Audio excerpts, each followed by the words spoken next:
Wait ratio தான் நம்மளுக்கு வந்து மேட்டர் இந்த வண்டியில்.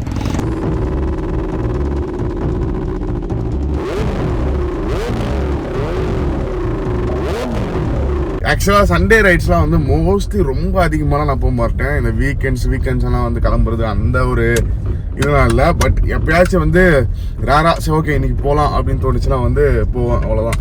மற்றபடி வந்து எல்லா சண்டேவும்லாம் வந்து போக மாட்டேன். இன்றைக்கி வந்து முந்தா நேரத்துலேருந்து எனக்கு வந்து செம்ம ஒரு ஜுரம். ஆக்சுவலாக செம்ம ஒரு ஜுரம்னா வந்து செம்ம ஜுரம். ஆக்சுவலி இப்போ கூட பார்த்தீங்கன்னா வந்து அந்த ஒரு கோல்டு இன்னும் இருக்குது. பட் ஆனால் வந்து லைட்டாக நேற்று நைட்டு ஒரு டேப்லெட் போட்டு படுத்தேன். பட் இன்றைக்கி வந்து மார்னிங் எழுந்திக்கும் போது வந்து கொஞ்சம் ஜுரம் வந்து கம்மியாக இருக்குது. பட் இருந்தாலும் வந்து இன்றைக்கி வந்து பிளான் பண்ணபடி ரைடுக்கு போயே ஆகணும்டா சண்டே ரைடுக்கு அப்படின்னு சொல்லிட்டு கிளம்பி இருக்கேன்னா ஒரு ரீசன் ஒன்று இருக்குது. ஏன்னு சொல்லிட்டு நம்ம கராஜ் கிட்ட போனதுக்கப்புறம் வந்து உங்களுக்கே தெரியும். அண்ட் ஆப்வியஸ்லி நம்மளுடைய கைரால தான் வந்து பார்த்தீங்கன்னா வந்து நம்ம சண்டே ரைடு போக போகிறோம்.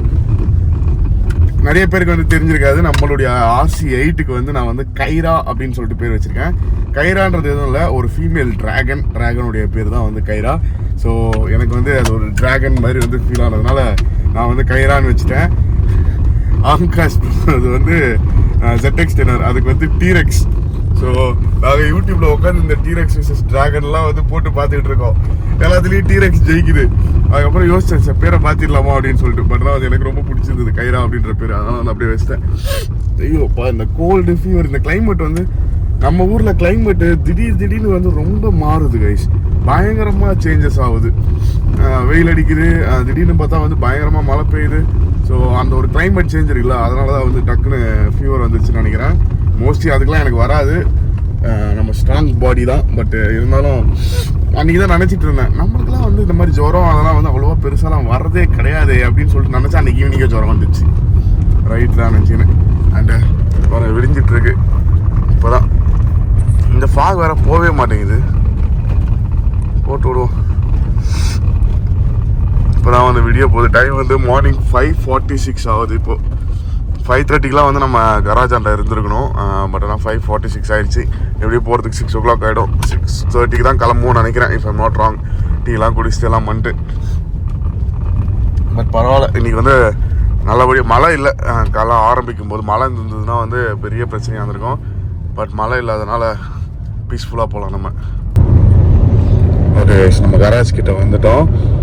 யார் ஆக்சுவலாக வந்து அந்த ஸ்பெஷல் பர்சன் அப்படின்னா நம்ம அஸ்வின் ப்ரோ. உங்கள் எல்லாருக்கும் வந்து ஞாபகம் இருக்குமான்னு தெரியல, நம்மளை வந்து சென்ட் ஆஃப் பண்ண கூட வந்திருந்தார் யூஎஸில், அட்லாண்டாவில். ஞாபகம் இருக்கும்னு நினைக்கிறேன். இப்போது ஒரு சின்ன ஒரு கிளிப்பை போடுறேன் பாருங்கள். ஸோ அவர் தான் வந்து இந்தியாவுக்கு வந்திருக்காரு, அவங்க ஃபேமிலி ரிலேட்டிவ் மேரேஜ் அப்படின்னு சொல்லிட்டு.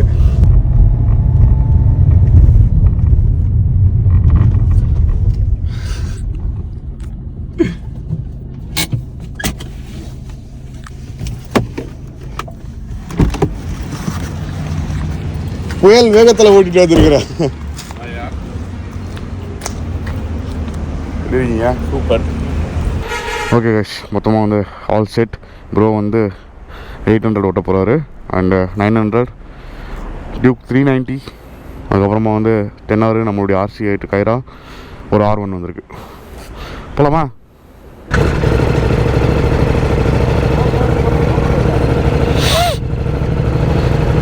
போயிட்டு ஃபியூல் இங்கேயே வந்து ஃபியூல் ஸ்டேஷன் இருக்குது நம்ம கராஜ் பக்கத்துலேயே. ஸோ அங்கே போய்ட்டு நம்ம ஃபியூலை போட்டு பவர் ஃபியூல் போட்டு போக வேண்டியதான். ஓம் நம சிவாய.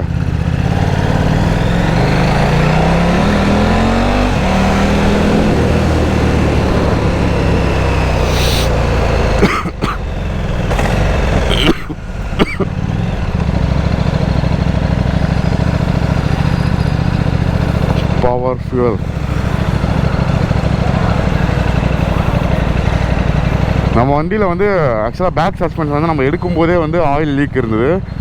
இப்போ வந்து கொஞ்சம் போயிருக்கு பேக் சஸ்பென்ஷன். அதனால் நான் ஆர்டர் போட்டேன். எல்லாமே 10ஆம் தேதி வரும். கிட்டத்தட்ட வந்து ஒரு 1 லட்ச ரூபாய்க்கு நம்ம வந்து பொருள் ஆர்டர் போட்டிருக்கோம். எங்களுக்கு எடுக்கும்போதே வந்து தெரியும் என்னென்ன பிரச்சனை இருக்குது, இதுக்கு முன்னாடி யார் எத்தனை ஓனர் வச்சுருந்தாங்க. எடுக்கும்போதுன்றத விட எடுக்கிறதுக்கு முன்னாடியே தெரியும். அண்டு என்னென்ன ஆகிருக்கு எல்லாமே தெரியும் நமக்கு. இந்த வண்டியை பற்றி ஃபுல் ஹிஸ்ட்ரி தெரியாமல் நம்ம எதுவுமே எடுக்கல, தெரிஞ்சு தான் எடுத்திருக்கோம். ஸோ சஸ்பென்ஷன்லாம் வந்து ஆர்டர் போட்டாச்சு. என்னென்ன ஆர்டர் போடணுமோ அது எல்லாத்தையுமே மோஸ்ட்லி ஆர்டர் போட்டேன் நான். வந்துடும்.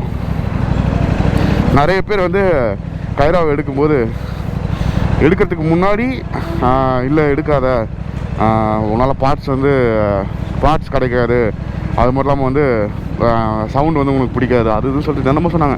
கண்ட்ரோல் பண்ண முடியாது, எங்கன்னா எடுத்துகிட்டு போய் சொருவிடுவேன், கண்ட்ரோல் பண்ண முடியாமல் எங்கன்னா எடுத்துகிட்டு போய் விட்டுருவேன், அது இதுன்னு சொல்லிட்டு வந்து என்னென்னமோ சொன்னாங்க. அதுக்கப்புறம் எடுத்ததுக்கப்புறம் வந்து ஒரு செட் ஆஃப் டீம் வந்து இந்த பைக் வந்து இப்படி ஆயிருக்கு, இவங்க வச்சுருந்தாங்க, அவங்க இப்படி பண்ணாங்க, இது அப்படி ஆச்சு, இது அப்படி ஆச்சு, பார்ட்ஸ் அவங்களுக்கு கிடைக்காது, நீங்கள் மற்ற வண்டி ஓட்டுற மாதிரி ஓட்டக்கூடாது, அது இதுன்னு சொல்லிட்டு நான் தான் நினச்சிக்கிறேன். இதுக்கு வந்து நம்ம பார்ட்ஸ் சோர்சிங் பண்ண முடியாமலோ இல்லைனா வந்து இதை பற்றி தெரியாமலோ நம்ம வாங்கலை. எல்லாமே தெரிஞ்சு பார்ட்ஸாக வந்து நம்மளால் சோர்சிங் பண்ண முடியுன்றது தெரிஞ்சு தான் நம்ம வந்து வாங்கணும், எடுத்து வேணும். சரி ப்ரோ. ஆமாம் ப்ரோ, ஆவீங்களா?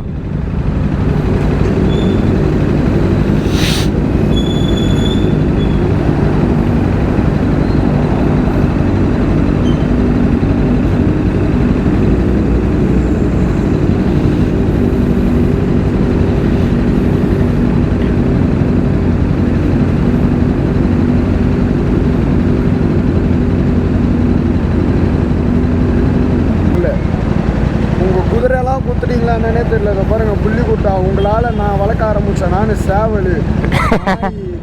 உங்களால் நீங்கள் ஃபஸ்ட்டு ஆரம்பித்தது குதிரை. அண்ணா பவர்ண்ணா, ஃபுல் டேங்க்.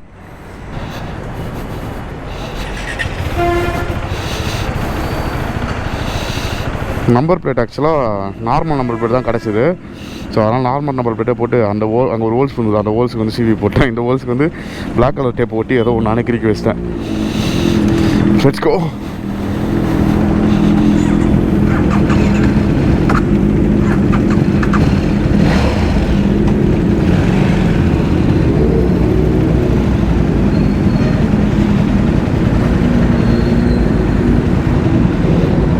ஓம் நம சிவாய.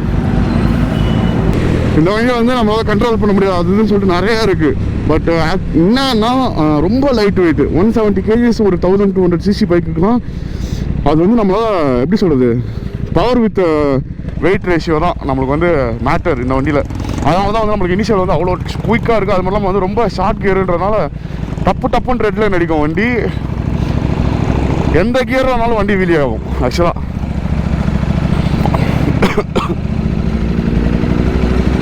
ஸோ நிறைய பேரால் வந்து அந்த ஒரு குயிக்காக வந்து ஒரு ரெஸ்பான்ஸ் வருதுல்ல, அதை வந்து கண்ட்ரோல் பண்ண முடியலன்னும் போது அவங்களால கண்டிப்பாக இந்த வண்டியை மேனேஜ் பண்ண முடியாது. பட் இன்னொன்று என்னென்னா வந்து எந்த ஏபிஎஸ் எதுவுமே கிடையாதுல்ல, அது வந்து ஒரு மிகப்பெரிய ஒரு ஹைலைட்டட் பாயிண்ட்டு. ஏன்னா நிறைய பேருக்கு வந்து ஏபிஎஸ் அதெல்லாம் வந்து கண்டிப்பாக தேவைப்படும். பட் பிரேக்கிங் வந்து நம்ம ப்ராப்பராக பண்ணோன்னா ஏபிஎஸ் அதெல்லாம் வந்து பெருசாக தேவைப்படாது. நம்மளுக்கு வந்து பிரேக்கிங் ப்ராப்பராக பண்ண தெரியுதுன்னா. பேனிக் பிரேக்கிங் மட்டும் பண்ணக்கூடாது. பேனிக் பிரேக்கிங் பண்ணிங்கன்னா ஒன்று இந்த வண்டி ஸ்டாப் ஆயிரும். ஏன்னா ரொம்ப லைட் வெயிட்ன்றதுனால வந்து பின்னாடிலாம் ஒன்றுமே கிடையாது. ஃப்ரண்ட்டில் இன்ஜின் வெயிட் மட்டும் தான் உங்களுக்கு ஒரு 170 kgs கூட. ஃபேரிங்கு அதுவும் இல்லாமல் அலாய் வீல்ஸ்லாம் வந்து அலுமினியமில் கொடுத்துருக்கிறதுனால ரொம்ப ரொம்ப ரொம்ப ரொம்ப ரொம்ப வெயிட் கம்மி அலுமினியமில் கொடுத்துருக்கிறதுனால. ஸோ அதனால தான் வந்து நிறைய பேர் இதை வந்து கண்ட்ரோல் பண்ண முடியாதுன்றாங்க. பட் ஒன்ஸ் ஓட்டி பார்த்தாங்கன்னு வச்சுக்கோங்களேன், அவ்வளோ ஒரு கைக்குள்ளே வந்து நம்மளால் இந்த வண்டியை வச்சு விளையாட முடியும்டா அப்படின்ற மாதிரி இருக்கும் நம்மளுக்கான ஒரு ஃபீலே. V2ன்றனால நிறைய பேர் என்ன நினச்சிப்பாங்க, ரொம்ப ரஃப்பாக இருக்கும், அதெல்லாம் கேடிஎம்னாலே கடன்னு இருக்கும் அப்படின்ற மாதிரி நினச்சிப்பாங்க. But one of the softest இன்ஜின்னு சொல்லலாம் இதை கேடிஎம்மில்.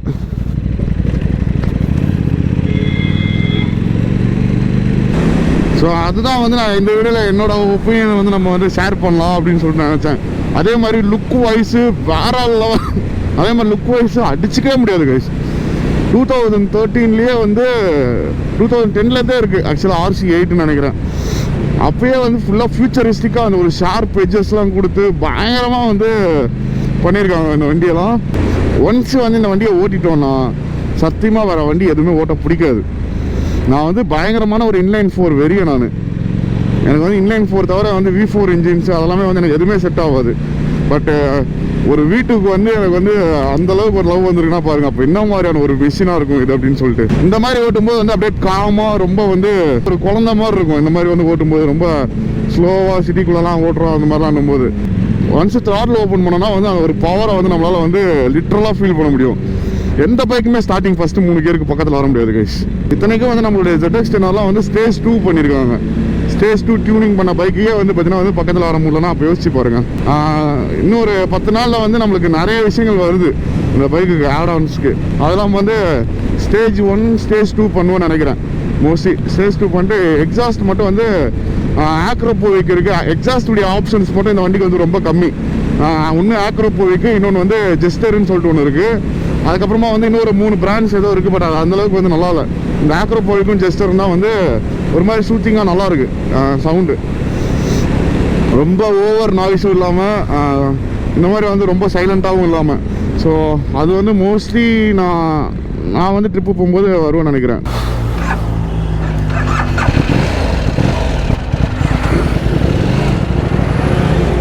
ஓகேக்கா, ஈஷார் வந்துட்டோம் நம்ம. ப்ரோவோட டயர்ஸாக மோசமாக இருக்குது. ஈஷார் ரோடெலாம் வர ஃபுல்லாக பார்த்தீங்கன்னா மழை பெஞ்சிருக்கு போல இருக்குது நேற்றுலாம். அதனால் ஈரமாக உள்ளது. அப்படியே போய் மஹாப்ஸ் வரைக்கும் போய்ட்டு அப்படியே ஒரு யூட்டனை போட்டு டீ கடையில் போய் ஒரு டீயை போட்டு ரிட்டர்ன் கிளம்பிட்டு தான். என்ன ஸ்பீடு BMW.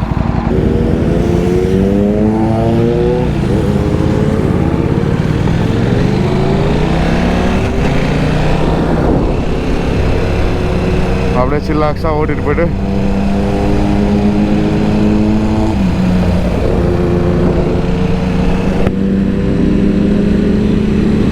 ரோடு ஃபுல்லாக ஈரமாக இருக்குது. ஃபுல் அண்ட் ஃபுல்லாக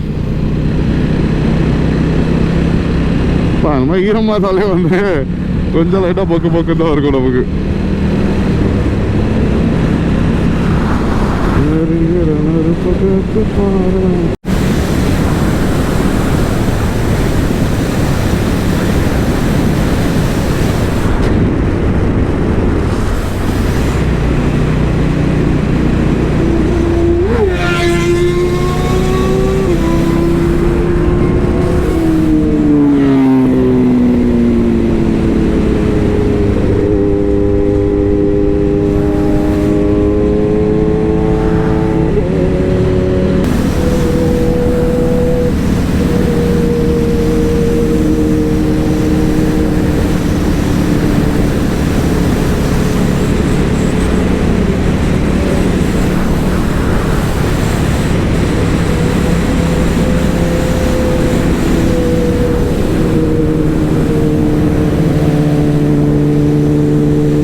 சண்டே ரைடு வந்து ஒரு மாதிரி மந்தமாக போகுது.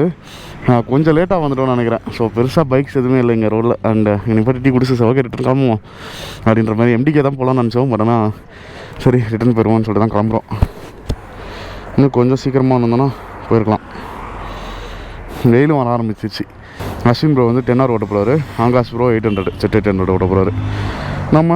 நம்மளுடைய கைரா கொஞ்சம் அப்படியே வந்ததுக்கு ஃபோட்டோ ஷூட்லாம் பண்ணிட்டு போவோம். கொஞ்சமாச்சு ஃபோட்டோஸு கொஞ்சம் இன்ஸ்டாகிராம் ரீல்ஸுக்கு அதெல்லாம் எடுத்துக்கிட்டு. அதுதான் அங்கே ஒரு இடத்துல போலீஸ் பிடிச்சாங்க. நிப்பாட்டிட்டு எதுவுமே கேட்கல, ஜஸ்ட்டு ஃபோட்டோஸ் அமைச்சிட்டு போங்க, ஃபோட்டோஸ் எடுத்துகிட்டு போங்க அப்படின்ட்டாங்க. இது என்னடா இது? மேபி நம்ம போனதுக்கப்புறமா நம்மளுக்கு ஃபைன் போட்டால் போடலாம். எதுக்கு ஃபைன் போடுவாங்க ஏன்னே தெரியாது. ஃபோட்டோஸ் எடுத்து வச்சுருக்காங்க, போட்டால் போடலாம். இல்லைனா வந்து சும்மா எதனா யாருனா ஓட்டினாங்கன்னு கம்ப்ளைண்ட் பண்ணாங்கன்னா மேபி இந்த வண்டியான்னு கேட்குறது எதனா எடுத்துருப்பாங்க. இதில் சவுண்டு. ஓகே மக்களே, சண்டே ரைடு வந்து வெற்றிகரமாக முடிஞ்சிருச்சு. திரும்ப வந்துட்டோம். நிறைய ஃபோட்டோஸு ரீல்ஸுக்கெலாம் நிறைய எடுத்துருக்கோம். ஆனால் சில வீடியோஸ்லாம் வந்து போட முடியாது. என்ன ஆச்சு எப்படி இருந்தது? அருமையாக இருந்தது ப்ரோ. கடைசியில் ரொம்ப நாள் கழிச்சு சென்னையில் ஒரு ரைடு. அல்டியா பைக் எப்படி இருக்கு? பைக் செம்ம பவரு, பயங்கர ராவாக இருக்குன்னு சொல்லணும். ஒரு எலக்ட்ரானிக்ஸ் எதுவும் கிடையாது. அதாவது ஓட்ட தெரிஞ்சால் பொழைச்சிக்கோ, இல்லைன்னா காலி. அவ்வளோ காலி. ஸோ இன்னும் வந்து பின்னாடி வந்தவங்க யாரையுமே காணும். ஃபுல் அண்ட் ஃபுல்லாக ராவான ஒரு பவர் கைஸ் நம்ம RC8. ஆனால் ஒரே ஒரு ட்ராபேக் அப்படின்னு நான் என்ன எதை சொல்லுவேன்னா வந்து நம்ம ஊரில் பார்ட்ஸ் அவைலபிலிட்டி. அதுதான் வந்து பார்த்தீங்கன்னா ஒரே ஒரு ட்ராபேக். மற்றபடி வந்து இந்த மிஷினை ஏன் டிஸ்கண்டினியூ பண்ணாங்கன்னு சொல்லிட்டு தெரியல KTMல இருந்து. இன்னமும் மேபி வந்து அடுத்த ஒரு ஃபியூ இயர்ஸில் மறுபடியும் வந்து திரும்ப கொண்டு வருவாங்கன்னு நினைக்கிறேன். இன்னும் கம்மி சிசியில் 899cc சம்திங்னும் போயிட்டு இருக்கு அப்படின்ற மாதிரி கேள்விப்பட்டேன். பட் ஆனால் வந்து எந்த அளவுக்கு உண்மைன்னு சொல்லிட்டு தெரியல. அது வந்துச்சுன்னா கூட நம்மளுக்கு வந்து ஸ்பேர் பார்ட்ஸ்லாம் வந்து கொஞ்சம் அவைலபிலிட்டி ஈஸியாக கிடைக்கும். இன்னும் வந்து இந்த ஒரு மிரர் வந்து இல்லாமல் எனக்கு ரொம்ப கஷ்டமாக இருக்குது. ஸ்டாக் மிரர் போலனா வரேன், ஸ்டாக் மிரர் போலனா நல்லா இருக்காது. ரைடிங் பொசிஷன் வந்து இதை விட அது இன்னும் அக்ரெசிவாக இருக்குது, ஆனால் கம்ஃபர்ட்டாக இருக்கும். எனக்கு இது ஓட்டும் போது இது பாருங்க கையில் ரெட் ஆயிடுச்சு. எனக்கு அது ஓட்டும் போது எனக்கு எதுவுமே தெரில. ஒன்றும் இல்லை ப்ரோ, ஃபேக் ரிவ்யூலாம் இல்லை, எதுவுமே சொல்ல, சூப்பரான மிஷின் தான் சொல்லிட்டு இருந்தேன். இதை விட இது அக்ரெசிவாக இருக்குது பொசிஷனுன்னாரு எனக்கு. ஆனால் இதில் தான் கை வலிக்குது ப்ரோ அப்படின்னு. ஆமாம், எங்களுக்குலாம் எதுவுமே வலிக்கல, அதில் எனக்கு செட் ஆயிடுச்சு. இன்ஜின் அப்படியே நெய் மாதிரி இருக்கு, அப்படியே நல்லன்னு போகும். இன்லைன் 4 அது நம்ம RX 100 மாதிரி தான் சொல்லணும்னா. டேய் ஃபஸ்ட்டு 3 கியர் எந்த வண்டியும் வராது. அது வந்து ஸ்டேஜ் 2 பண்ணாலும் வராது, வரல. 4th 5th 6th தான் நம்மகிட்ட யாராவது எங்க போயிட போகுது? அதை 300ல தான் போய் முக்கிட்டு நிற்க போகுது. பாருங்க மக்களே, 300+ போறாரா இதுல. அதுதான் சொல்ல வரேன், அதுக்குள்ள ஏதோ சொல்றீங்க. ஓகே ஓகே மக்களே, ரைடு வந்து வெற்றிகரமாக முடிஞ்சிச்சு. சூப்பர் ஃபன்னாக இருந்துச்சு. போகும்போது வந்து ரொம்ப போரிங்காக இருந்தது, ஆனால் ரிட்டர்ன் வரும்போது வந்து செம்ம ஒரு ஃபன்னு வேறு லெவலில் என்ஜாய் பண்ணிட்டு வந்தோம். ஸோ இந்த ஒரு vlog இதோட முடிச்சுக்கிறேன். Hope you guys like today's video. As usual, just eat, sleep, ride and repeat that again. அடுத்தடுத்து வந்து நான் இன்னும் வந்து பைக்கில் என்னென்ன பண்ண போகிறேன், என்னென்ன வரப்போகுது எல்லாமே வந்து உங்களுக்கு அடுத்தடுத்த வீடியோஸில் தெரியும். அண்ட் சீரியஸ்லி வந்து proud to be a owner of RC8. உண்மையாக சொல்லணும், நேம் ட்ரான்ஸ்ஃபருக்கு வந்து கொடுத்துருக்கேன். நேம் ட்ரான்ஸ்ஃபர் ஆயிடுச்சுன்னா வந்து கண்டிப்பாக சீக்கிரமாக ஆகிடும், நேம் ட்ரான்ஸ்ஃபர் ஆகிடும். அடுத்து ஒரு பெரிய பிளான் இருக்குது நம்ம RC8ல. அது என்னன்னு சொல்லிட்டு உங்களுக்கு கூடிய சீக்கிரம் தெரிய வரும். Bye by.